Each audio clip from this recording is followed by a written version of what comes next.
எதற்காக இலக்கியம் படிப்பது? நான் ஒரு கவிதையில் என்னுடைய புத்தகத்தில் மேற்கோள் காட்டியிருப்பேன். எம்பிபிஎஸ் படித்தால் மருத்துவராகலாம், பிஇ படித்தால் பொறியாளராகலாம், ஐஏஎஸ் படித்தால் ஆட்சியராகலாம், என்ன படித்தால் மனிதனாகலாம் என்பது கேள்வி. மனிதனை படித்தால் தான் மனிதனாக முடியும். அந்த மனிதனை படிப்பதற்கு இலக்கியம்தான் ஒரே வழி. இங்கே ஏராளமான புத்தக கடைகள் இருக்கின்றன. அதிலே இலக்கியம் இருக்கிறது, அறிவியல் இருக்கிறது, வாழ்க்கை வரலாறு நூல் இருக்கு. ஒவ்வொரு நூலும் ஒரு ஆயுள் உங்களுக்கு கூடுதற்கு காரணமாக இருக்கும். எத்தனை புத்தகங்களை படித்திருக்கிறார் என்பதுதான் முக்கியமே தவிர எத்தனை பட்டங்கள் பெற்றிருக்கிறார் என்பது முக்கியம் அல்ல. பட்டங்கள் என்பது கல்லூரி வரைதான். வாழ்க்கை முழுவதும் வரக்கூடிய நூல்கள் இங்கே வரிசை கட்டி நிற்கின்றன. இந்த எல்லா நூல்களையும் எல்லாரும் வாங்கி படித்துவிட முடியாது என்பதனால் இதை ஓரளவு படித்தவர்கள் உங்களுக்கு எடுத்துச் சொல்வதாக, அதுவும் குறிப்பாக இலக்கியம் சொல்வதற்காக. சிலருக்கு நினைக்கலாம், பழைய இலக்கியங்களை படித்து என்ன ஆக போகிறது? நண்பர்களே, ஒரு உண்மையை சொல்ல வேண்டும். என்னுடைய நண்பர் தஞ்சாவூரில் தேசிய நல்லாசிரியர் விருது பெற்று ஓய்வு பெற்ற போது ஒரு விழா நடத்தினார். அதற்கு என்னை அழைத்திருந்தார். நான் போயிருந்தேன்.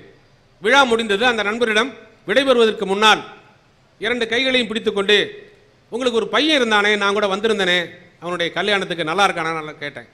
நண்பர்களே, அவர் என்னதை சொன்னார் தெரியுமா? நல்லா இருக்கான், நல்லா இருக்கான், நல்லா தான் இருக்கான்னாரு. உங்களுக்கு தெரியும், நல்லா இருக்காங்கிறதுக்கும் நல்லா தான் இருக்காங்கிறது வித்தியாசம் இருக்குல்ல. அப்போ ஏதோ ஒரு இக்கு இருக்குன்னு, என்ன நல்லா தான் இருக்கான்னு இருக்கிறீங்கன்னு. ஒன்றும் இல்லை, உங்களுக்கே தெரியும். நல்ல படிப்பு படித்தான், நல்ல வேலைக்கு போனான். நல்ல வேலைக்கு போனதுனால உடனடியாக திருமணம் பண்ணி வச்சான். நீங்கள் இந்த திருமணத்துக்கு வந்திருந்தீங்க, 1 ஆண்டு தான் ஆச்சு, அடுத்த ஆண்டே டைவர்ஸ் கேட்குறான். வாழ்க்கைனா என்னன்னு புரியலை. பெரிய படிப்பு, கை நிறைய சம்பளம். ஆனால் இந்த தலைமுறை பிள்ளைகளுக்கு எல்லாவற்றிலும் அவசரம். வாழ்க்கை என்றால் என்னவென்று தெரியவில்லை. அவர் சொன்னது. நானும் என்னுடைய மனைவியும் திருமணமாகி 35 ஆண்டுகள் ஆகின்றன. சண்டை போட்டுக்குவோம், கட்டி உருடுவோம், 2 நாள் 3 நாள் பேசாமல் இருப்போம். ஆனால் டைவர்ஸ்னு நாங்கள் நினைச்சதே இல்லை. ஆனால் ஒரே ஆண்டில் என்ன வாழ்க்கையை வாழ்ந்துட்டான்னு தெரியல, டைவர்ஸ் கேட்கிறான். இதுதான் இன்றைய இளைய தலைமுறையின் வாழ்க்கையின் குறுக்கு விட்டு தோற்றம். நண்பர்களே, வாழ்க்கை என்றால் என்ன என்று நமக்கு கற்றுத்தருவதற்கு உலகில் வேறு எந்த மொழியிலும் இல்லாத இலக்கிய கருவூலங்கள் நம்மிடம் இருக்கின்றன. ஆனால் நாம் அதை பார்ப்பதில்லை. நாம் நினைத்துக் கொண்டிருக்கிறோம் தமிழ் என்பது தொன்மையான மொழி. அதனுடைய பெருமை தொன்மை அல்ல. உலகத்தில் ஏராளமான தொன்மையான மொழிகள் இருக்கின்றன. இயேசு பேசிய ஈப்ரு மொழி இன்றைக்கு வழக்கில் இல்லை. புத்தர் பேசிய பாலி மொழி இன்றைக்கு வழக்கில் இல்லை. சாக்ரடீஸ் பேசிய கிரேக்க மொழி இன்றைக்கு வழக்கில் இல்லை. காளிதாசன் காவியம் பாடிய சமஸ்கிருதம் இன்றைக்கு மட்டுமல்ல, என்றைக்குமே அது வழக்கில் இருந்ததில்லை. பல்வேறு மந்திரங்களாகத்தான் இருக்கிறது. ஆனால் என் தாத்தன் 3000 ஆண்டுகளுக்கு முன்பு தொல்காப்பியன் எழுதிய எழுத்தை, சொல்லை, தொடரை என் பேத்திக்கு கூட புரிகிறது என்றால் அதன் தொடர்ச்சி தான் அதன் பெருமை. இந்த தொடர்ச்சி நமக்கு ஏராளமான கருவூலங்களை கொடுத்திருக்கிறது. நம்ம வீட்டில் சாவின்னு வச்சுக்கோங்களேன், ஒரு சாவியை எங்கே வச்சிருக்கோம்னு தெரியாமல் தேடிக்கிட்டே இருப்போம். இருக்கும், ஆனால் எங்கே இருக்குன்னு தெரியாது. கண்ணாடியை வச்சுட்டு தேடுவோம் வயசானவங்கெல்லாம். அதுபோல வாழ்க்கையை கற்றுக் கொடுத்த இலக்கியங்கள் நம்மிடம் இருக்கின்றன. ஆனால் நாம் தான் அவை எங்கே இருக்கிறது என்று தெரியாமல் தேடிக்கொண்டே இருக்கிறோம். இது போன்ற புத்தக விழாக்களில் இதை உங்களிடம் பகிர்ந்து கொள்ள வேண்டும் என்பதற்காகத்தான் இப்படி ஒரு இலக்கிய தலைப்பு. இதிலேயும் ஒரு சந்தேகம் வரலாம், அது என்ன 4 பேர் மட்டும்தானா? தமிழில் ஏராளமான இலக்கியங்கள் இருக்கின்றன. 8 தொகை, 10 பாட்டு, 11 கீழ்கணக்கு, 50 காப்பியங்கள், 5 காப்பியங்கள், பக்தி இலக்கியங்கள், சித்தர் இலக்கியங்கள் என்று இன்று வரை ஏராளமான இலக்கியங்கள் உலகில் வேறு எந்த மொழியிலும் இல்லாத அளவிற்கு இருக்கின்றன. ஆனால் ஏன் இந்த நாளை மட்டும் எடுத்துக்கொண்டோம் என்றால், இவர்களை தாண்டியும் மிகப்பெரிய புகழ்பெற்ற கவிஞர்கள் இருக்கிறார்கள். முதலில் நான் அதை சொல்லிவிட வேண்டும். இளங்கோவடிகள் இருக்கிறார், சங்க புலவர்கள் இருக்கிறார்கள்.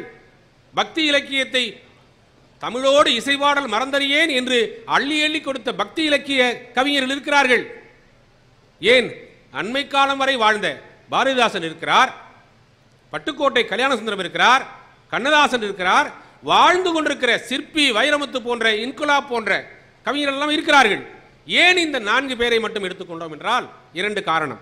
ஒன்று, எல்லாவற்றையும் ஒரு அளவோடு தான் கொடுக்க வேண்டும் நேரம் என்று ஒன்று இருக்கிறது. அதற்குள் சுருக்க வேண்டும் என்றால் ஏதாவது ஒரு அடிப்படை வைத்துக் கொள்ள வேண்டும் அல்லவா? அப்படியானால் நாங்கள் எடுத்துக்கொண்ட அடிப்படை 1000 ஆண்டுக்கு ஒரு கவிஞன். தொல்காப்பியன் கிமு 1000 ஆண்டு என்று சொல்கிறார்கள் என்றால் தொல்காப்பியனை எடுத்துக்கொண்டோம். அதற்கு பிறகு 1000 ஆண்டு கழித்து வந்த வள்ளுவனை எடுத்துக்கொண்டோம். அதற்கு பிறகு கிட்டத்தட்ட 1000 ஆண்டுகள் கழித்து வந்த கம்பனை எடுத்துக்கொண்டோம். அதற்கு பிறகு கிட்டத்தட்ட 1000 ஆண்டுகள் கழித்து வந்த மகாகவி பாரதியை எடுத்துக்கொண்டோம். இதுதான் அளவீடு, வேறு ஒன்றும் அல்ல.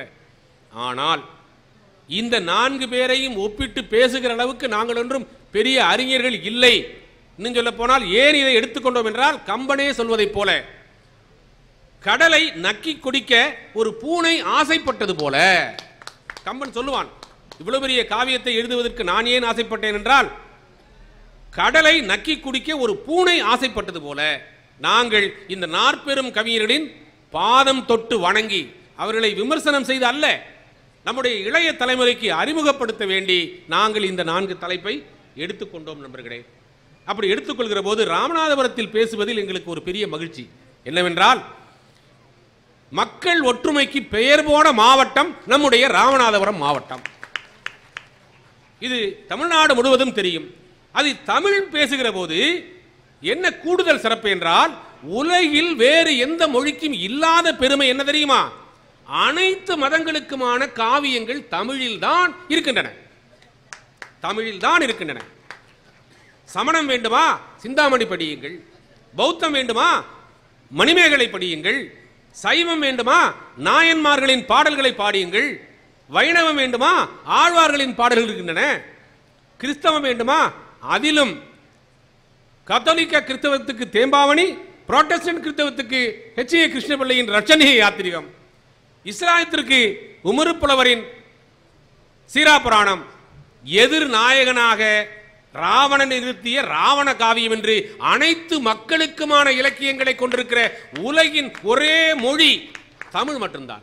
எனவே அதை இந்த ராமநாதபுரம் புத்தக விழாவில் முகவை சங்கமத்தில் பாடுவதில் பேசுவதில் நாங்கள் மிகுந்த மகிழ்ச்சி அடைகிறோம். எனவேதான் இந்த 4 பேரையும் நாங்கள் எடுத்துக்கொண்டோம் என்று சொல்லிவிட்டு, அதே போல தமிழுக்கு இன்னொரு பெருமை என்னவென்றால், ஏராளமான படையெடுப்புகள். 3000 ஆண்டு காலமாக காணாத படையெடுப்பு இல்லை. வடக்கிலிருந்தும் அதற்கு வெளிநாடுகளிலிருந்தும் ஏராளமான படையெடுப்புகள். ஆனால் அந்த படையெடுப்புகளை எல்லாம் விஞ்சி நிற்பது தமிழ். நீங்கள் பள்ளிக்கூட பாடப்புத்தகத்தில் பார்த்திருந்தால், இந்தியாவில் அதிகமான நிலத்தை ஆண்டு கொண்டிருந்த மன்னன் பழங்காலத்தில் அசோகன், பின்னால் அக்பர்.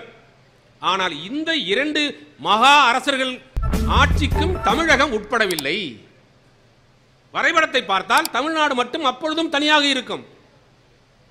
ஆனால் அதை தாண்டி மதம் பரப்புவதற்காக வந்தவர்கள் தமிழை விழுங்கி விடுவார்களோ என்று அஞ்சினோம். ஆனால் என்ன நடந்தது என்றால், G.U. போப் போன்ற, கால்டுவெல் போன்ற, வீரமாமுனிவர் போன்ற மதம் பரப்புவதற்கு வந்தவர்கள் தமிழுக்கு அடிமையாகி இங்கே ஒரு தமிழ் மாணவன் உறங்குகிறான் என்று எழுதவும், தமிழுக்கு ஏராளமான படைப்புகளை கொடுக்கவும், புதிய புதிய சிந்தனைகளை கொடுக்கவும் செய்துவிட்டு போனார்களே ஒன்று, தமிழை வேறு மொழிக்கு கொண்டு போனார்களே அன்றி தமிழை அவர்கள் அல்ல யாராலும் எதுவும் செய்ய முடியவில்லை. அதுதான் மக்கள் மொழி. அதனால்தான் மக்கள் மொழியில் இருப்பதனால்தான் இன்றைக்கும் அது வாழ்ந்து கொண்டிருக்கிறது, வளர்ந்து கொண்டிருக்கிறது. நண்பர்களே, அண்மையில் கூட இன்றைய செய்தி நீங்கள் பேப்பரில் பார்த்திருப்பீர்கள்.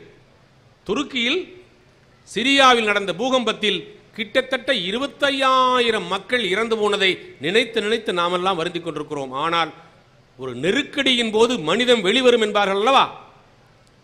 அதுபோல ஒரு இந்திய மருத்துவர் மேஜர் வீணா திவாரி என்கிற பெண்ணை அவருடைய தொண்டுகளை பாராட்டி துருக்கியைச் சேர்ந்த ஒரு இஸ்லாமிய சகோதரி கன்னத்தில் முத்தமிட்ட படத்தை நாம் எல்லாம் பார்த்தோம். அதே போல ஒரு 128 மணி நேரத்திற்கு பிறகு 2 மாத குழந்தையை வெளியே கொண்டு வந்த வீரர்களை பாராட்டி அங்கே இருந்தவர்கள் மட்டுமல்ல, அதை புலனத்தில் பார்த்த அனைவரும் ஆர்ப்பரித்து மகிழ்ந்தோம். ஏன்? இதுதான் அன்பென்று கொட்டு முரசே. என்னுடைய காரில் நான் எழுதியிருக்கிற வாசகம் பாரதியின் வாசகம்தான், அன்பென்று கொட்டு முரசே. அன்பை வளர்ப்பதன்றி வேறு எதுவும் தேவையில்லை. அறிவு கூட, நண்பர்களை நான் தெளிவாக சொல்லுகிறேன், அறிவு கூட அன்புக்கு பிறகுதான். ஒரு மனிதனின் அடிப்படை தேவை என்ன என்று கேட்டால் அறிவு இரண்டாம் பட்சம்தான். நான் இப்படி சொல்லுவது உங்களுக்கு ஆச்சரியமாக இருக்கலாம். என்னடா ஒரு ஆசிரியராக இருந்தவர் அறிவு வேண்டான்னு சொல்றார். அல்ல, நான் எழுதிய புத்தகத்தின் பெயரை கூட நண்பர் சொன்னார், முதல் மதிப்பெண் எடுக்க வேண்டாம் மகளே. ஏனென்றால் முதல் மதிப்பெண் எடுக்கிற அவசரத்தில் நம்முடைய மற்ற திறமைகள் எல்லாம் அடிபட்டு போகின்றன. அதனால்தான் இன்றைய தமிழக அரசு உண்மையிலேயே பாராட்ட வேண்டும். கலை திருவிழாக்களை நடத்தி அந்த குழந்தைகளின் பல்வேறு ஆற்றல்களை வெளிக்கொண்டு வருகிறார்கள். அந்த திறமைகள் தான் உலகில் மேலே நிற்கும். ஏஆர் ரஹ்மான் என்ன படித்தார்? சச்சின் டெண்டுல்கர் என்ன படித்தார்? அவர்கள் படிப்பை விட அவர்கள் திறமைதான் மேலே வந்தது. அதுபோலத்தான் அந்த அறிவு என்பதை விட அவர்களுடைய அன்பு, இந்த நாட்டுக்காக செலுத்திய ஆற்றல், அதுதான் வெளிவந்தது. நம்முடைய குழந்தைகளை அப்படித்தான் வளர்க்க வேண்டும் என்று நான் நினைக்கிறேன். அப்படியானால் இந்த 4 பெயரை பற்றி நாம் பேச வருகிற போது ஒரு சிறு கட்டுப்பாடு. முதலில் ஒவ்வொருவரும் 15 நிமிடம் பேசுவது என்று முடிவெடுத்திருக்கிறோம். அதன் பிறகு வாய்ப்பிருந்தால் நீங்கள் விரும்பினால் ஆளுக்கு ஒரு கேள்வி கேட்கப்படும். தொல்காப்பியரை பற்றி ஒரு கேள்வி, கம்பரை பற்றி ஒரு கேள்வி, வள்ளுவரை பற்றி ஒரு கேள்வி, பாரதியை பற்றி ஒரு கேள்வி, நேரம் இருந்து நீங்கள் அனுமதித்தால் மொத்தத்தில் 1.5 மணி நேரத்தில் இந்த பட்டிமண்டபத்தை நிறைவு செய்யலாம் என்று கருதுகிறோம். இந்த பட்டிமண்டபத்தின் தொடக்கத்தில் நான் சொன்னது போல இந்த 4 மகாகவிகளுக்கும் ஒரு ஒற்றுமை இருக்கிறது. என்ன? சாதாரணமாக கவிஞர்கள் சில கவிதைகளை எழுதுவார்கள். இப்போ என்னை போல, நண்பர் சொன்னதை போல நான் ஒரு கவிதை தொகுப்பு போட்டேன். அது மதுரை பல்கலைக்கழகத்தில் 15 ஆண்டுகள் பாடமாக இருந்தது. சரி, ஆனால் நான் நல்ல கவிஞன் அல்ல. உண்மையை சொன்னால் என்னுடைய கவிதையை என் பெயரை சொல்லி மேடையில் நம்முடைய தமிழ்நாடு முதலமைச்சர் மாண்புமிகு மு.க. ஸ்டாலின் அவர்கள் திருச்சி பொதுக்கூட்டத்தில் என் பெயரை சொல்லி கவிதை வாசித்தார். அது எனக்கு பெருமைதான்.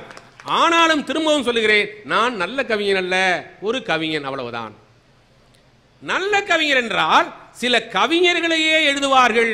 திரும்பவும் சொல்லுகிறேன், ஒரு கவிஞன் சில கவிதைகளை எழுதுவான். ஒரு நல்ல கவிஞன் சில கவிஞர்களையே எழுதுவான். பாரதிதாசன் போல. பாரதிதாசனுடைய பரம்பரையே தமிழ்நாட்டில் ஒரு மிகப்பெரிய கவிதை புயலை எழுப்பியது. அவர் ஒரு நல்ல கவிஞர். ஒரு மகாகவி காலத்தையே எழுதுவான். அப்படி எழுதப்பட்ட கவிஞர்கள் தான் தொல்காப்பியன். அவருக்கு பிறகு தமிழ் புதிய தடம் கண்டது. அதற்கு பிறகு வள்ளுவர். அதற்கு பிறகு தமிழ் புதிய பாதை கண்டது. அதற்கு பிறகு கம்பன். கம்பன் புதிய புதிய சொற்களை எல்லாம் தமிழுக்கு கொடுத்து அதுவரை இருந்த தமிழின் பாதையை மாற்றினான். பாரதி சொல்ல வேண்டியதில்லை. வைரமுத்து சொல்லுவார், எட்டயபுரத்தில் அன்றைக்கு இரட்டை பிரசவம். ஒன்று பாரதி, இன்னொன்று புதிய தமிழ். இப்படி காலத்தை மாற்றுகிற கவிஞர்கள் இந்த 4 பேரும் வந்திருக்கிறார்கள். இந்த 6 அறிவு இருக்குன்னு எல்லாருக்கும் தெரியுங்க. மனுஷனுக்கு 6 அறிவு இருக்குங்க எல்லாருக்கும் தெரியும். ஆனால் இந்த 6 அறிவு என்னன்னு கேட்டால் சொல்ல தெரியாது.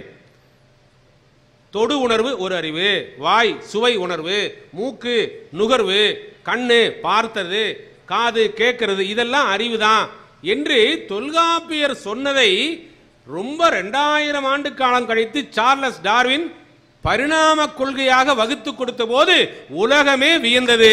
ஆனால் உண்மையில் இந்த பெருமைக்கு உரியவர் தொல்காப்பியர். ஒரு நல்ல பொருத்தம் என்ன தெரியுமா? இன்றைக்கு சார்லஸ் டார்வின் பிறந்த நாள். இன்று சார்லஸ் டார்வின் 13/2/1809 ஆண்டு சார்லஸ் டார்வின் பிறந்தார். அவர்தான் இந்த பரிணாம கொள்கையை வகுத்து கொடுத்தார். உலகம் அதிர்ந்து போனது. அதுவரை யாரோ படைத்தார்கள் என்று இருந்த உலகத்தை ஒவ்வொரு அறிவாக வளர்ந்தது. அதுவும் புல்லும் மரமும் ஓர் அறிவினவே சொன்னார் பாருங்க. முதல் அறிவு அது என்ன? புல்லு மரம்னா தாவரத்திற்கு ஒரு உயிர் உண்டு என்று கண்டுபிடித்ததற்காக உலக புகழ் பெற்றவர் யார்? இந்தியாவில் பிறந்து அமெரிக்காவில் செட்டிலான சர் ஜெகதீஷ் சந்திர போஸ். ஆனால் அந்த பெருமையும் உண்மையில் தொல்காப்பியருக்கு உரியது. நான் என்னுடைய வலைப்பக்கத்தில் எழுதியிருக்கிறேன், தொல்காப்பியருக்கு ஏன் நோபல் பரிசு தரவில்லை? ஏனென்றால் இப்படிப்பட்ட அறிவியல் விஞ்ஞான கருத்துக்களை எல்லாம் தமிழில் 2000 ஆண்டுகளுக்கு முன்பே கொடுத்து விட்டு போனவர் தொல்காப்பியர். அதே போல 5 திணை பற்றி சொன்னாரு. அதுல கைக்கிளை பெருந்தனை எல்லாம் பின்னாடி வந்து சேர்ந்தது, தொல்காப்பியர் காலத்தில் வரல. நல்லா சொன்னார்ல, 10 பொருத்தம் சொன்னார்ல. ஆனால் என்ன இயல்பா யதார்த்தமா பார்த்தா 10 பொருத்தமும் உள்ள ஆம்பளை பொம்பளை இணையர்கள் ஜோடிகள் யாரும் இருக்காங்களா என்ன? நான் இந்த கூட்டத்தை பார்த்து கேட்குறேன், கல்யாணம் ஆனவங்களை பார்த்து கேட்குறேன், எங்கள் வீட்டில் இது வரைக்கும் சண்டையே வந்ததில்லைங்கிறவங்க கை தூக்குங்க பார்ப்போம். ஒருத்தரும் கை தூக்கல. ஏன்னா யாராவது கை தூக்கி இருந்தா அவங்க இன்னும் வாழவே ஆரம்பிக்கலன்னு அர்த்தம். எங்க சண்டை அப்பப்ப வருதோ அங்கதான் புள்ளைக நிறைய இருக்கும். நீங்க வேற. இதை நான் சொல்லலங்க, வள்ளுவர் சொன்னாரு. உப்பு அமைந்தற்றால் புலவி, அது சிறிது மிக்கற்றால் நீளவிடல், ஊடுதல் காமத்திற்கின்பம் அதற்கின்பம் கூடி முயங்க பெறின். இதுல இன்னும் ஒன்னே ஒன்று கூடுதலா சொல்லிக்கிறேன். இந்த ஐந்திணை குறிஞ்சி முல்லை மருதம் நெய்தல் பாலை என்கிற 5 திணையை வகுத்து கொடுத்தவர் தொல்காப்பியர். ஆனா இந்த 10 பொருத்தம் யதார்த்தமா உலகத்துல எங்கேயுமே இல்லை. என்னையா பண்றது? பின்னால வந்தவங்க என்ன பண்ணாங்கன்னா கைக்கிளை பெருந்தனைன்னு 2 சேர்த்தாங்க. அப்படி ஏன் சேர்த்தாங்கன்னு கேட்டா, கைக்கிளை ஒரு பக்கம் அன்பு, டி ராஜேந்தர் படம் எடுத்த மாதிரி ஒரு கை ஓசை. பார்த்துட்டு போனாலும் பார்க்காம போனாலும் பார்த்துக்கிட்டே தான் இருப்பேன். அவ தான் பார்க்கல, நீ எதுக்கு பார்த்துக்கிட்டே இருக்க? அதுதான் ஒருதலை காமம் கைக்கிளை. இந்த பெருந்தனை இருக்கு பாருங்க, நான் அதை பத்தி பெரிய ஆராய்ச்சியே பண்ணியிருக்கேன். பெருந்தனைனா இவர் சொன்ன மாதிரி பொருத்தம் இல்லாதது. 10 பொருத்தத்தில் 8 இருக்கும், 2 இருக்காது. 2 இருக்காது, 8 இருக்கும். இப்படி பொருத்தமே இல்லாம வாழ்ந்துகிட்டே இப்படி பேர் இருக்காங்களே. ஏண்டா அதுக்கு அந்த பேர் வச்சான்னா, உலகத்துல பெரும்பான்மை அப்படித்தான். எனவே பெருந்தனை இன்றைக்கும் தமிழ்நாட்டில் இலக்கணத்தில் மட்டுமல்ல வாழ்வியலிலும் இருக்கிறது. இதை தொடங்கி வைத்தவர் தொல்காப்பியர் என்று அருமையான கருத்துக்களை சொன்ன முனைவர் மூப்பா அவர்களுக்கு என்னுடைய நெஞ்சார்ந்த வாழ்த்துக்களை சொல்லி, இந்த தொல்காப்பியருக்கு கிட்டத்தட்ட 1000 ஆண்டு கழித்து வந்து நிலை பெற்று நிற்கிறவர்.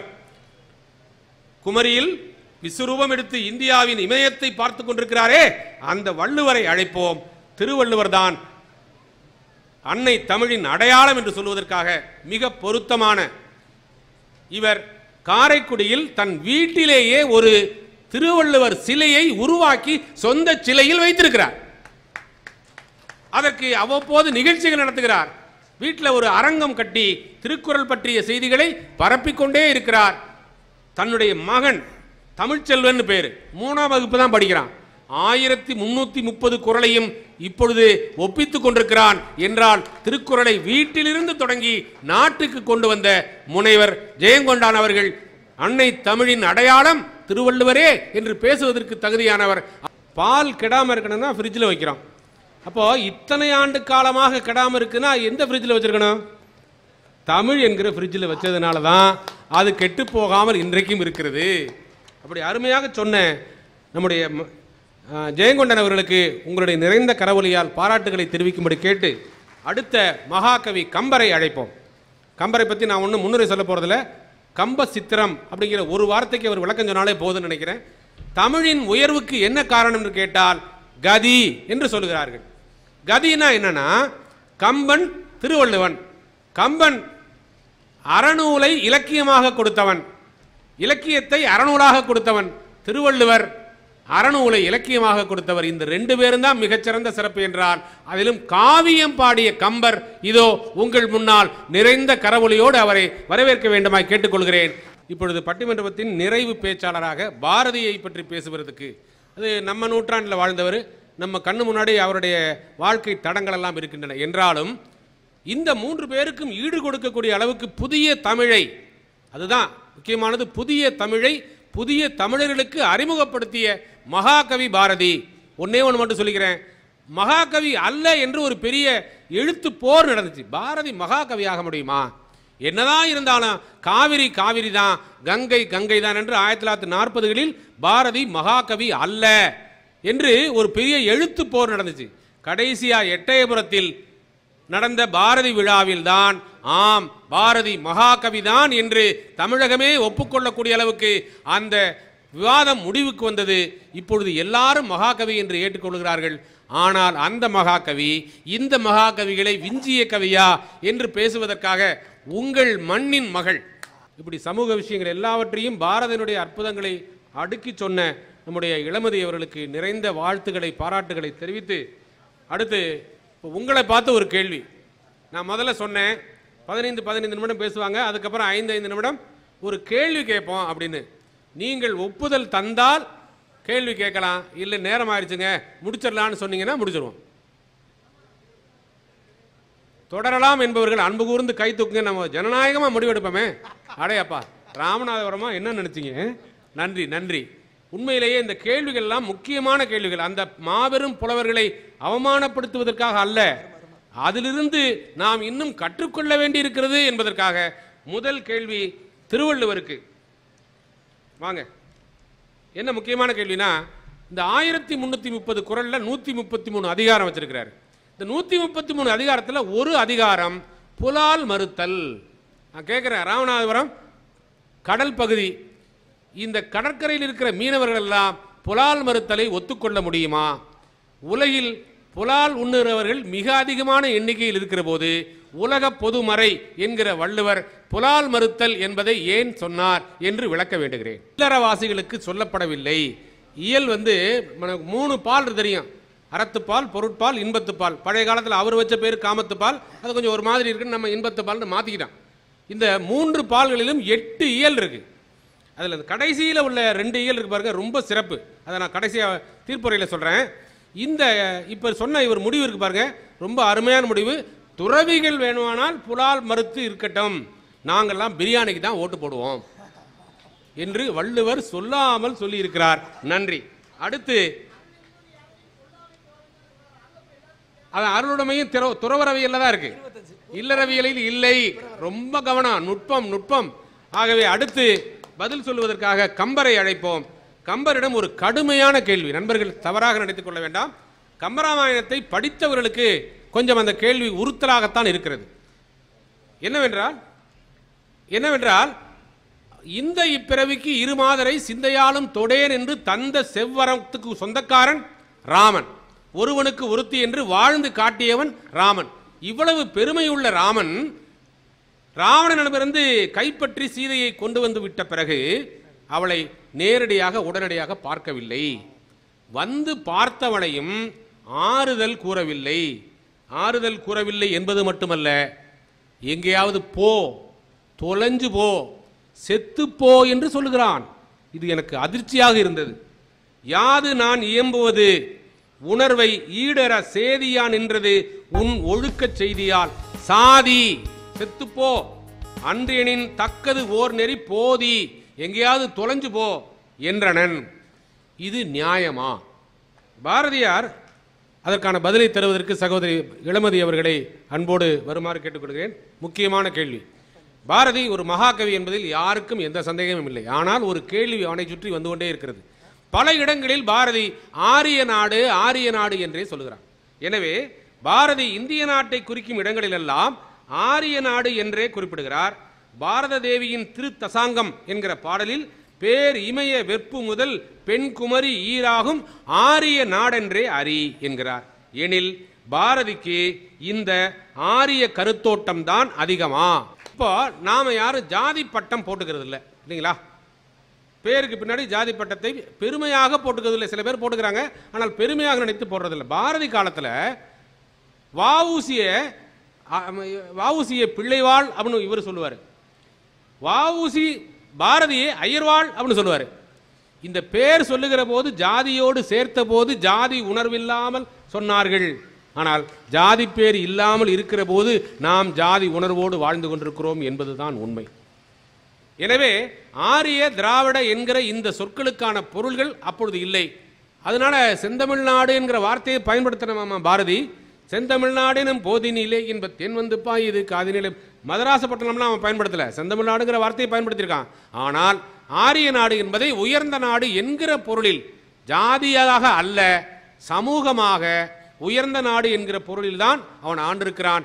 ஏனென்றால் திராவிட என்கிற சொல்லை அவன் காலத்தில் அவனும் பயன்படுத்தவில்லை, மற்றவர்கள் இந்த அளவுக்கு வேறுபடுத்தி புரிந்திருக்கவும் இல்லை என்பதுதான் சரியான பதில் என்று நான் நினைக்கிறேன். கடைசியாக நிறைவாக நம்முடைய தொல்காப்பியருக்கு ஒரு கேள்வி, முக்கியமான கேள்வி, எல்லாரும் கேட்குற கேள்வி. தொல்காப்பியரை பார்த்து இப்போ பெண்களுக்கு 4 குணம்னு சொல்கிறோம்ல, 4 குணம் சேர்ந்ததும் ஓர் பெண்ணல்லவோ அப்படின்னு சினிமா வரைக்கும் வந்துருச்சு.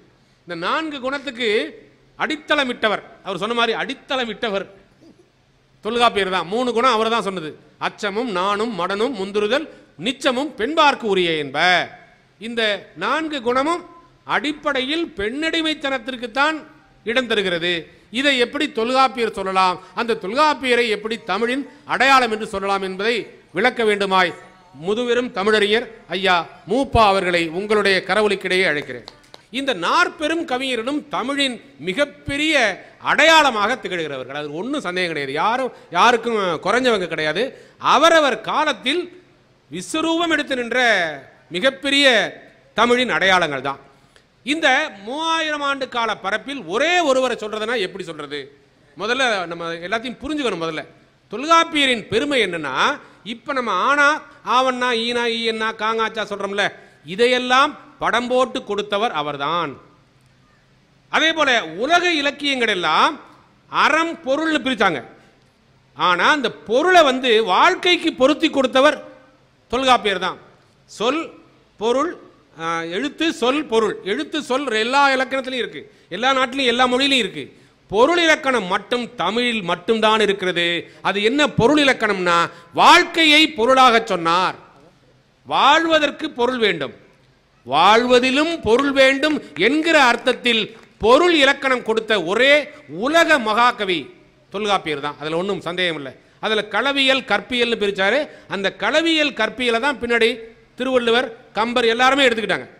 இப்படி 3000 ஆண்டு கால தமிழ் மரபை தொட்டு தொடங்கியவர் அவர் தான். 5 திணை இருக்கு பாருங்க. அவர் சொல்லுவார் நினைச்சேன். 5 திணைங்கிறது அறிவியல் பூர்வமானதுங்க. குறிஞ்சி, முல்லை, மருதம், நெய்தல், பாலை. நீங்க 9ஆம் வகுப்பு 10ஆம் வகுப்பு இலக்கணத்தில் படிச்சிருப்போம். ஆனா என்ன படிச்சிருப்போம்? மலையும் மலை சார்ந்த பகுதியும் குறிஞ்சி, காடும் காடு சார்ந்த பகுதியும் முல்லை, வயலும் வயல் சார்ந்த பகுதியும் மருதம், கடலும் கடல் சார்ந்த பகுதியும் நெய்தல், மணலும் வெப்பமும் சார்ந்த பகுதி பாலை. ஆனா இது இலக்கணம் இல்லைங்க, வாழ்வியல் மனிதகுல வரலாற்றின் படி நிலைகள் என்று மார்க்ஸ் சொல்லுகிறார். குறிஞ்சி என்பது உணவு தேடும் நிலை. அங்க வேட்டையாட கூட தெரியாது, உணவு தேடும் நிலை, அவ்வளவுதான். ஏன்னா குறிஞ்சியில விளையாது நெல்லு, விலங்குகளும் இருக்காது, தேடிக்கிட்டே தெரிவான். கொஞ்சம் இறங்கி வர்றான், காடு, காட்டுல தான் வேட்டையாட கத்துக்கிறான் முத. அப்போ உணவு தேடும் நிலையிலிருந்து வேட்டையாடும் நிலைக்கு அடுத்த கட்டமாக வருகிறான் மனிதன், மனிதகுல வரலாறு. அடுத்தது ஆற்றங்கரையில் நீர்நிலை அருகில் இருக்கிற போது விவசாயம் என்கிற உலகின் முதல் கண்டுபிடிப்பு கிடைக்கிறது. அங்குதான் உழவு தோன்றுகிறது. இந்த உழவில் கிடைக்கிற உபரியை விற்பதற்காக கடல் தேடி போகிறான். அங்கே நெய்தல் வருகிறது. இவை எல்லாமும் இல்லாத, எதுவும் இல்லாத அடித்து பிடுங்குகிற வாழ்க்கையும் சிலருக்கு உண்டு. அது பாலை. இப்படி அறிவியல் பூர்வமான, எப்படி முதல்ல சொன்ன மாதிரி சார்லஸ் டார்வின் இலக்கணத்தை சொன்னவர் Valluvar, Tolkappiyar. Stephen Hawking Einstein சொன்ன டைம் அண்ட் ஸ்பேஸ் உலக புகழ்பெற்ற அறிவியல் கூறு. ஸ்டீபன் ஹாக்கிங் உடம்பு முழுசும் செயல்படாம 79 வயது வரைக்கும் இங்கிலாந்தில் வாழ்ந்த உலகின் மிகப்பெரிய விஞ்ஞானி, ஐன்ஸ்டீனுக்கு அடுத்த விஞ்ஞானி. அவர் சொன்னதுதான் டைம் அண்ட் ஸ்பேஸ், இடமும் பொழுதும். எந்த இடத்துல எந்த நேரத்தில் எதை செய்கிறோம் என்பது ஒன்றுக்கு ஒன்று தொடர்புடையது என்பது உலக மகா அறிவியல். ஆனால் இதை 3000 ஆண்டுகளுக்கு முன்பே இடமும் பொழுதும், இடம் என்பது குறிஞ்சி, முல்லை, மருதம், நெய்தல், பாலை என்றால் பொருள். அதே போல அந்த பொழுதிலே சிறுபொழுது பெரும்பொழுது என்று பிரித்து இடமும் பொழுதும் ஒன்றுக்கொன்று தொடர்புடையது என்பதை 2500 ஆண்டுகளுக்கு முன்னால் சொன்ன தொல்காப்பியன் எவ்வளவு பெரும் பேரறிஞனாக இருக்க வேண்டும். இப்படியெல்லாம் இது வெறும் இலக்கணம் இல்லைங்க, வாழ்வியல் இலக்கணம், வாழ்வுக்கான இலக்கணம். அதனால தான் தொல்காப்பியரை கொண்டாந்து இதில் நம்ம சேர்த்தோம். இது இன்னொன்று, இதுலேயே ரொம்ப சிறப்பானது என்னன்னா, தொல்காப்பியம் 100க்கு மேற்பட்ட பதிப்புகள் கிடைச்சிருக்கு. இவர் சொன்ன மாதிரி நிலம், நீர், தீ, வழி இவையெல்லாம் சேர்ந்ததான் உலகம் என்கிற அறிவியலோடு தொடங்கிய அந்த தொல்காப்பியரை நிறைய பேர் படிப்பதில்லை, ஒதுக்குகிறார்கள். எனக்கு மிக தெரிந்த ஒரு ஒதுக்கீடு என்னன்னு சொன்னா, 100க்கு மேற்பட்ட அரிய நூல்களை தமிழுக்கு தேடி தேடி எடுத்து கொடுத்த உவேசா அவர்கள் தொல்காப்பியத்தை பதிப்பிடவே இல்லை. அது ஏன் என்றும் தெரியவில்லை. ஒருவேளை உவேசா இதை பதிப்பித்து கொடுத்திருந்தால் இன்னும் ஏராளமான கருவூலங்களை தந்திருப்பாரோ என்கிற கவலையும் எனக்கு உண்டு. கடைசியாக நண்பர்களே, தொல்காப்பியத்தின் நிறைவான ஒரு அறிவியல், இன்று கூட பொருந்தக்கூட அறிவியல். இங்கெல்லாம் பெரியவங்க இருக்கீங்க, எல்லாரும் என்னுடைய சகோதரர்கள் மாதிரி அல்லது உடன் பிறந்தவர்கள் மாதிரி. அதனால் நான் சொல்லுவதை நீங்கள் புரிஞ்சுக்குவீங்கன்னு நினைக்கிறேன். என்னன்னா, பெண்களுடைய பூப்பு இருக்கிறதல்லவா, அதற்கு பிறகு 12 நாள்கள் வரைதான் கருவுறும். இது இன்றைக்கும் நிறுவப்பட்டிருக்கிற அறிவியல். மருத்துவர்கள் யாராவது இருந்தால், நான் சொல்வதில் பிழை இருந்தால் சொல்லுங்கள். இதை யார் சொல்லியிருக்கிறார் என்றால் தொல்காப்பியர் சொல்லியிருக்கிறார். பூப்பின் பின்னர் ஈராறு நாளும் நீத்து அகன்று உரையார் என்மனார் புலவர். அப்படின்னா என்ன அர்த்தம்னா, அறிவியல் பூர்வமாக உடலியல் ரீதியாக அவன் அறிவியல் விஞ்ஞானியாக மட்டுமல்ல உடலியல் விஞ்ஞானியாகவும் இருந்திருக்கிறான். அதனால்தான் பூப்புக்கு பின்னால் 12 நாள் கருவுறும் காலம், கவனமாயிரு என்று சொல்லுகிற அறிவு தொல்காப்பியனுக்கு இருந்திருக்கிறது. அதே போல நண்பர்களே நல்லா சொன்னார். அஃறிணை, இது தமிழுக்கே உரிய பெருமை. அஃறிணை உயர்திணை, உயர்திணை அல்லாதது தாழ்திணை தானே வந்திருக்கணும். நல்ல சொல்லு. இது மாதிரி சில தமிழ் சொற்கள் தமிழ் பெருமைக்காக உண்டு. பாகல்னு ஒரு சொல் இருக்குங்க. பாகல், பாகல்னா என்ன அர்த்தம்னா பாகக்காய், கசப்பு. அந்த காய்க்கு பாகற்காய்னு ஏன் பேர் வந்துச்சுன்னா, பாகு அப்படின்னா இனிப்புன்னு அர்த்தம். தேன் பாகு, சக்கரை பாகு. இந்த பாகு அல்லாதது கசப்புன்னு சொல்லல, பாகு அல்லாதது பாகல்காய். நானா கதை விடுறேன்னு நீங்க நினைக்கலாம். இன்னும் ஒரு உங்களுக்கெல்லாம் பிடிக்காத ஆனால் புகழ்பெற்ற சொல்ல சொல்லட்டுமா? வள்ளுவர் சொல்லியிருப்பார் அதை. ஊழல். ஊழல்னா என்ன தெரியுமா? ஊழ் என்றால் விதிப்படி நடந்து கொள்வது. அது ஆண்டவன் விதிப்படி அல்ல, அரசாங்கத்தின் விதிப்படி, ரூல்ஸ் அண்ட் ரெகுலேஷன், விதி. இந்த விதியை மீறுகிறவன் ஊழல் செய்கிறான். என்ன ஆச்சரியங்க! தமிழ்ல நீங்க நுட்பமா பார்க்க எவ்வளவு பெருமை. ரொம்ப அற்புதமா சொன்னாரு மூப்பா அவர்கள். அடுத்தது வள்ளுவரை நான் கடைசியா வச்சுக்கிறேன். கம்பரை பத்தி சொல்லும்போது 10,000 கவிதைகளை எழுதி இன்றைக்கும் ஊராக பட்டிமன்றம் போட்டு பேசக்கூடிய அளவுக்கு ஏராளமான கருத்து கருவூலங்களை சொன்னார்ல. பஞ்சு ஒளிர் விஞ்சு குளிர். அது மட்டும் இல்லைங்க, எனக்கு ரொம்ப பிடிச்சது என்ன தெரியுமா? அவனுக்கு கோபம் வந்துச்சுன்னா கம்பனுடைய பாடல் கோவப்படும். அவர் சொல்லியிருப்பாரு, நிறைய சொல்லக்கூடியவர், நிறைய பாடல்களை வச்சிருக்கிறாரு. நேரமின்மை காரணமாக சொல்ல முடியல. ஒன்னே ஒன்று நான் சொல்றேன். உலகத்தில் எங்கேயாவது ஒருத்தனை குத்திடுறான் அல்லது வெட்டிடுறான். இந்த வெட்டுப்பட்டவன் அல்லது குத்துப்பட்டவன் என்ன பண்ணுவான்? ஐயோ அம்மான்னு கத்துவான் அல்லது எந்திரிச்சு குத்துவான். இதானே உலக நடைமுறை. ஆனால் தன்னை குத்திய கொல்ல நினைத்த ராமனை தப்பிக்க வைப்பது தானே தர்க்கம் செய்கிறான் வாலி. ஏன்டா இப்படி பண்ண? நீயா இப்படி பண்ண? நீ இப்படி பண்ணக்கூடிய ஆள் இல்லையே, ஏன் இப்படி என்னை மறைஞ்சிருந்து கொன்ன? ஒருவேளை நீ உன்னுடைய மனைவியை பிரிந்திருந்ததனால் உன்னுடைய மூளை குழம்பி விட்டதோ என்று குத்தியவனுக்கு ஆதரவாக குத்துப்பட்டவன் பேசுவதாக உலகில் வேறு எந்த இலக்கியமாவது சொல்லியிருக்கிறதா?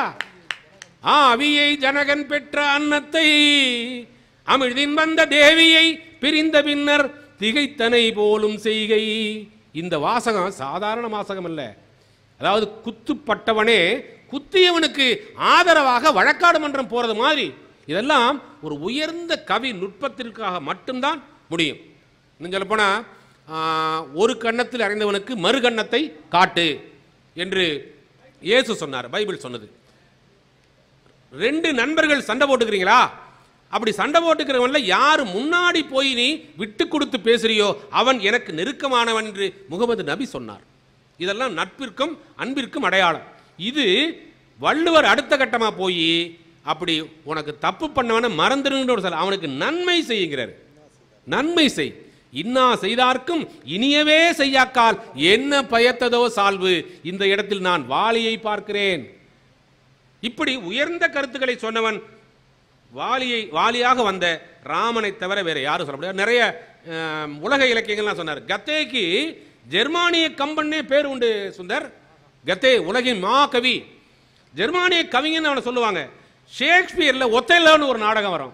அந்த ஒத்தெல்லோல வர்ற நாடகத்தில் இங்க இந்த கூனி மாதிரியே ஒருத்தன் வருவான்.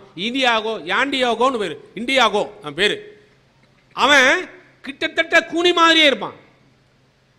அதே மாதிரி ஜான் மில்டன்ல சாத்தான் தெய்வம் 2 பேரும் ராமன் ராவணன் மாதிரி.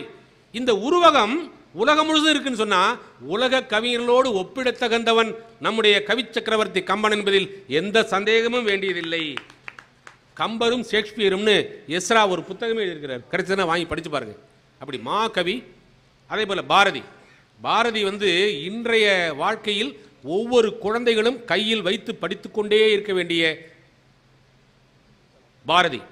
நான் உங்களை அன்போடு கேட்டுக்கிறேன், குழந்தைங்களுக்கு நீங்க அவங்க சரியா பழகலை, சரியா பேச தெரியல, கெட்ட வார்த்தை பேசுறாங்க. ஒரு படத்தில் சொல்லுவோம், நல்ல வார்த்தை, கெட்ட வார்த்தை இல்லைங்க, அது கேட்ட வார்த்தை. நாம் கொடுக்கிற பழக்கத்தை தான் குழந்தைகள் பற்றி கொள்வார்கள். எனவே ஒவ்வொரு குழந்தைக்கும் ஒரு பாரதியார் கவிதைகளை 10 ரூபா 15 ரூபாய் கூட இருக்கு. தினமும் ஒரு பாரதியார் கவிதையை எடுத்து படிச்சு, அது பக்தி பாட்டாவே இருக்கட்டும். ஆனால் மத ஒற்றுமைக்கு பாரதியை விட்டால் மாகவி யாரும் இல்லை. பாரதியின் ஒவ்வொரு பாடலையும் ஒவ்வொரு நாள், ஒவ்வொரு திருக்குறளையும் ஒவ்வொரு நாள் நம்முடைய குழந்தைகள் படித்துக் கொண்டே வந்தால் அந்த குழந்தைகள் நிச்சயமாக தவறான வழிக்கு போகாது. அப்படிப்பட்ட நம் கைக்கு கிடைத்திருக்கிற மாகவி. அதான் அந்த இதில் இன்னொன்று, இந்த ஆரியா திராவிடா கேள்வி வந்துச்சுல்ல, அந்த கேள்விக்கு பாரதியே ஒரு பதில் சொல்லியிருக்கான். என்ன சொன்னான்னா, அவன் ஒரு சிறுகதை தொகுப்பும் போட்டிருக்கான். இங்கே பாரதியார் கவிதை எழுதியிருக்கிறாரு, கட்டுரை எழுதியிருக்கிறாரு, ஒரு பத்திரிகை நடத்திருக்கிறாரு, ஹைக்கூவை பற்றி எழுதியிருக்கிறாரு, ஏராளமான புதிய புதிய சிந்தனைகளை விதைத்துக் கொண்டே இருந்தான். கார்ட்டூன் வரைஞ்சிருக்கிறாரு. அந்த சிறுகதை தொகுப்புக்கு அவர் கொடுத்த முன்னுரையை நான் உங்களுக்கு படித்து காமிக்க விரும்புகிறேன். என்னன்னா, 1/6 என்பது அந்த சிறுகதை தொகுப்பின் பெயர். அதுக்கு முன்னுரை எழுதுறாரு, இந்நூலை பாரத நாட்டில் உழவு தொழில் புரிந்து நமக்கெல்லாம் உணவு கொடுத்து ரட்சிப்பராகிய பள்ளர் பறையர் முதலான பரிசுத்த தன்மை வாய்ந்த வைசிய சகோதரர்களுக்கு சமர்ப்பணம் செய்கிறேன். இவனை நீங்க ஆரிய கருத்துள்ளவன் சொல்ல முடியுமா? சிலர் எழுதுறாங்க, பேசுறாங்க. ஆனால் ஜாதிகள் இல்லையடி பாப்பா, குல தாட்சி உயர்ச்சி சொல்லல் பாவம், நீதி உயர்ந்த மதி கல்வி அன்பு நிறைய உடையவர்கள் மேலோர் எப்படின்னு பாடினவ யாருங்க? ஜாதி இரண்டொலிய வேலைன்னு அந்த அம்மா எழுதுனுச்சு. ஆனா ஜாதிகள் இல்லையடி பாப்பா இல்ல என்று சொல்கிற பாரதி இன்றைக்கு தேவையாக இருக்கிறான்ல நம்முடைய குழந்தைகளுக்கு. அவனை விட்டால் வேற யாரை சொல்ல முடியும்? கடைசியா வள்ளுவரோடு சேர்த்து நான் பார்க்கிறேன், நிறைவுரையாக நான் சொல்ல என்பது, எல்லா சொல்லும் பொருள் குறித்தனவே தொல்காப்பியத்தில் வருது. ஒருத்தன் கேட்டான், அது எப்படா எல்லா சொல்லும் பொருள் குறிக்கும்? கக்கப்பக்கன்னு எழுதி வச்சிருக்கேன், அது என்ன பொருள் குறிக்கும்? ஒன்றும் பொருள் இல்லைங்கிறத குறிக்கும். ஒன்றும் நீ ஏன் லூசு சில பேரை கக்கப்பக்கன்னு பேசுறான், ஏன் பேசுறான்? லூசு அப்படிதான் பேசுவான். அப்ப எல்லா சொல்லும் பொருள் குறித்தனவே என்று தொல்காப்பியர் எடுத்து கொடுத்த வரிகள் இன்று வரை பொருத்தமுள்ளதாக இருக்கிறது. அது மட்டுமல்ல, தொல்காப்பிய பூங்காவில் கலைஞர் கருணாநிதி அவர்கள் 100 தான் எடுத்துக்கிட்டாரு. 100 எடுத்துக்கிட்டு 144 விளக்கங்கள் அதுக்கு எழுதுறாரு. அவருடைய கவிதை ஆற்றலையும் உரைநடை ஆற்றலையும் சேர்த்து சொல்றாரு. அதுல தான் அவர் சொன்னது அருமையான விளக்கம். இன்று வரை கம்பனுக்கு வழிகாட்டியாக எப்படி ஒரு சொல்ல தமிழ் படுத்தி சொல்றது. இப்போ நிறைய பேர் குழந்தைங்களோட பேர் அநேகமாக ஒரு 10 வயசுக்கு உள்ள குழந்தைங்களுக்கு என்ன பேர் வச்சிருக்கோம்னு நினைச்சு பாருங்க. ஏதாவது நல்ல தமிழ் பேர் இருந்துச்சுன்னா எனக்கு சொல்லுங்க, நான் அந்த பிள்ளைங்களுக்கு பரிசு தர்றேன். பெரும்பாலும் இல்லை. நல்ல பேர் நிச்சயம் உனக்கு ஒரு பரிசு நான் வச்சிருக்கேன். வரும்போது என்ன பேரு? என்னது? தமிழ்குமரன். ஆக அருமை அருமை, உனக்கு ஒரு பரிசு வச்சிருக்கேன், தந்துடுறேன். ஏன் இதை சொல்றேன்னு சொன்னா, பெரும்பாலும் இன்றைக்கு கொடுப்போம், வச்சிருக்கையா கொடுப்போம். இன்றைக்கு இப்படி பேர் போனதற்கு காரணம் யாரும் இதை பற்றி கவலைப்படுவதில்லை. ஒரு மொழி கலப்பிடத்துக்கு ஆளாகிறது என்றால் பண்பாடு கலப்படமாகிறது என்று பொருள். பண்பாடு கலப்படமாகிறது என்றால் அரசியல் அடிமைத்தனம் தொடங்குகிறது என்று பொருள் இல்லையா? ஆனா இதை தடுத்து நிறுத்த வேண்டும் என்று தடம் போட்டு கொடுத்தவர் தொல்காப்பியர். அப்படியே 100 விழுக்காடு அதை பின்பற்றியவர் கம்பர். ஒரு வார்த்தை கூட, நீங்க கூட ஒண்ணு இல்லை, ஒரு புத்தகத்தை நான் பார்த்தேன், அயோத்தியா காண்டம் இருந்துச்சு. நான் சொன்னேன் இந்த புத்தகம் தப்பான புத்தகம்னு சொன்னேன். வச்சிருந்த நண்பர், எப்படின்னா அட்டையை பார்த்துட்டு தப்பான புத்தகங்கிறீங்க? கம்பன் அயோத்தியா காண்டம் என்று எழுதவில்லை, அயோத்தி காண்டம் என்றுதான் எழுதினான். பின்னால் மணிப்பிரவாள நடையில் இதையெல்லாம் மாற்றியவர்கள் பெயர்களை மாற்றிவிட்டார்கள். கிஷ்கிந்தை காண்டம்னு தான் எழுதுவான். கிஷ்கிந்தான்னு எழுதியிருந்தா அது மணிப்பிரவாளம் அர்த்தம், கம்பன்கிட்டயே வேலையை காட்டியிருக்காங்கன்னு அர்த்தம். அப்போ அதுபோல தமிழை காப்பாற்றியதில் கம்பனுக்கு ஒரு பெரும் பங்கு உண்டு. ஆனால் நண்பர்களே, இப்படியெல்லாம் பார்க்கிற போது எல்லாருக்கும் இந்த 4 பேரிலும் உயர்ந்து விசுவரமாக நிற்பவர் யார் என்றால், நான் உங்களுக்கு தெரிஞ்சது தான், இருந்தாலும் நினைவுபடுத்துகிறேன். யாருடைய பெயரை வைத்து தமிழ் ஆண்டு தொடங்குகிறதோ, யாருடைய படத்தை முன்வைத்து தமிழர்கள் தங்கள் திருமணங்களை நடத்துகிறார்களோ, நான் உட்பட என் மகள் திருமணத்தை அவர் படத்தை முன்வைத்து தான் நடத்தினோம். யாருடைய புத்தகம் உலகில் மிக அதிகமான மொழிகளில் 100க்கு மேற்பட்ட மொழிகளில் மொழிபெயர்க்கப்பட்டிருக்கிறதோ, யாருடைய சின்ன சின்ன வரிகளை உலகம் முழுவதும் இருக்கிற 8 கோடி தமிழர்களும் கொஞ்சமாவது தெரிந்து வைத்திருக்கிறார்களோ, இதற்கு அரசும் காரணம் உண்டு, மக்களும் காரணம் உண்டு. எவர் எந்த அரசனின் ஆதரவும் இல்லாமல், நல்ல கவனியே, எந்த அரசனின் ஆதரவும் இல்லாமல் மக்கள் ஆதரவோடு மட்டுமே மக்களிடம் யார் புழங்கிக் கொண்டிருக்கிறார்களோ, பிறப்பு ஒக்கும் எல்லா உயிர்க்கும் என்று அவன் எழுதிய காலம் சாதாரணமான காலம் அல்ல. இங்க 10ஆம் நூற்றாண்டு வரைக்கும் வீதிகள் எல்லாம் சாதிகளாகத்தான் இருந்தன. இன்றைக்கும் அது இருக்கிறது. அதனுடைய மிச்ச சொச்சம். ஆனால் பகத்சிங் பாராளுமன்றத்தில் வீசிய வெறிகுண்டை போல அவன் வீசிய குண்டு யாரையும் கொல்றதுக்காக இல்லை, அதிர்ச்சி அடைய செய்யறதுக்காக, நீங்க பண்றது தப்பு என்று உலகத்திற்கு உணர்த்துவதற்காக பகத்சிங் ஒரு குண்டை பாராளுமன்றத்தில் வீசின, நீதிமன்றத்தில் வீசினான். அது போல பிறப்பு ஒக்கும் எல்லா உயிர்க்கும் என்கிற வாசகம் சாதாரண வாசகம் அல்ல, இந்த சமூகத்தை அசைத்து பார்க்கிற வாசகம். எல்லாவற்றுக்கும் மேலாக அவன் வாழ்வியல் பாடியவன், யதார்த்தம் பாடியவன் என்பதற்கு ஒரே ஒரு உதாரணத்தை சொல்லி நான் நிறைவு செய்கிறேன்.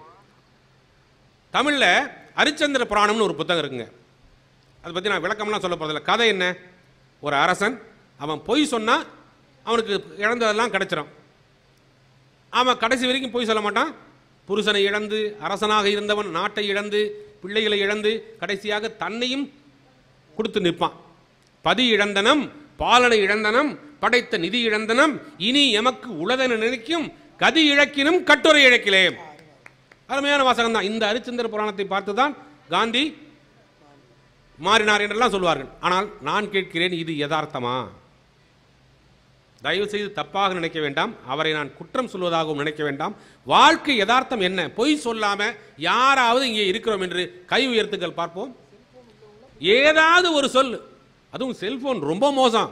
ராமநாதபுரம் பஸ் ஸ்டாண்டில் நின்றுக்கிட்டு மாப்பிள்ள நான் காரைக்குடி வந்துட்டேங்கிறான் இல்லையா? பொய் என்பது இரண்டரை கலந்து எதற்காக சொல்லுகிறோம் என்பதுதான் உண்மை. ஒரு அரசனுடைய கடமை என்ன? நாட்டை காப்பது. ஒரு புருஷனுடைய கடமை என்ன? பொண்டாட்டி பிள்ளைகளை காப்பது. இவங்க ஒரு அரசனின் கடமையையும் செய்யாமல், புருஷனின் கடமையையும் செய்யாமல் உண்மையை மட்டும் காப்பாற்றி நீ என்ன செய்ய போகிறாய் ஹரிச்சந்திரா? ஆனால் வள்ளுவர் கேட்கிறார், பொய்மையும் வாய்மை இடத்த பொறை தீர்ந்த நன்மை பயக்கமெனின். நமக்கு தேவைங்கிறதுக்காக பொய் சொன்னா அது பொய். ஆனால் அதனால் ஒரு நன்மை இருக்கிறதா? பொய் சொல்லு, அதுதான் யதார்த்தம் என்று யதார்த்தத்தை பாடியவன். கடைசியாக நிறைவாக தொல்காப்பியர் விடமாட்டேங்கிறார். திருக்குறளை நீங்க எப்படி படிக்கணும்னா இயலா பிரிச்சு படிக்கணும். அதுலயும் 1330 பாட்டையும் 133 பிரிச்சிருக்காரா? இந்த 133 நம்ம வாழ்க்கைங்க. எப்படி பிரிச்சிருக்காரு? அறத்துப்பாலுக்கு 38 அதிகாரம், பொருட்பாலுக்கு 70 அதிகாரம், இன்பத்துப்பாலுக்கு 25 அதிகாரம். அப்ப என்ன அர்த்தம்? வாழ்க்கையில கிட்டத்தட்ட 1/3 பங்கை அறத்துக்காக ஒதுக்கு. வாழ்வில் பாதிக்கு மேல் நீ பொருள் சம்பாதித்தால்தான் நீ பொருளாக கருதப்படுவாய். பொருள் இல்லவரை பொருளாக செய்யும் பொருள் அல்லது இல்லை பொருள். பொருள் இல்லாருக்கு இவ்வுலகம் இல்லை. அதான யதார்த்தம். மூன்றாவது, இன்பத்திற்காக 4/1 பங்கை விட குறைவாக வைத்துக்கொள். 133ல 25. அதான் இன்பத்துப்பால். இது ஒரு பாடமா? இன்னும் நுட்பம் பாருங்க. இந்த இன்பத்துப்பாலையும் ரெண்டா பிரிச்சாரு. களவியல், கற்பியல். களவியலுக்கு 7 அதிகாரம், கற்பியலுக்கு 18 அதிகாரம். என்ன அர்த்தம்? ஏய், கொஞ்ச நாள் காதல் பண்ணு, அப்புறம் ஒழுங்கா கல்யாணம் பண்ணிக்கிட்டு குடும்பம் நடத்து. ஏன்னா நம்ம பயல்களை பத்தி வள்ளுவருக்கு நல்லா தெரியும். விட்டா வாழ்நாள் முழுசு காதலிச்சுக்கிட்டே இருக்கிறேன்னு சொல்லாங்க, கல்யாணம் பண்ணாமே போயிடுவாங்க. அதனால அவர் சொல்றாரு, குறைந்த காலம் காதலிச்சு கல்யாணம் பண்ணிக்க, ஆனால் கடைசி வரை ஊடுதல் காமத்திற்கு இன்பம் அதற்கு இன்பம் கூடி முயங்க பெறின். சண்டையெல்லாம் போட்டுக்காம இருக்காத, சண்டை போடு. உப்பு அமைந்தற்றால் புலவி. சோத்துல உப்பு இல்லைன்னா சாப்பிட முடியுமா? முடியாது. உப்பே நிறைய போட்டால் சாப்பிட முடியுமா?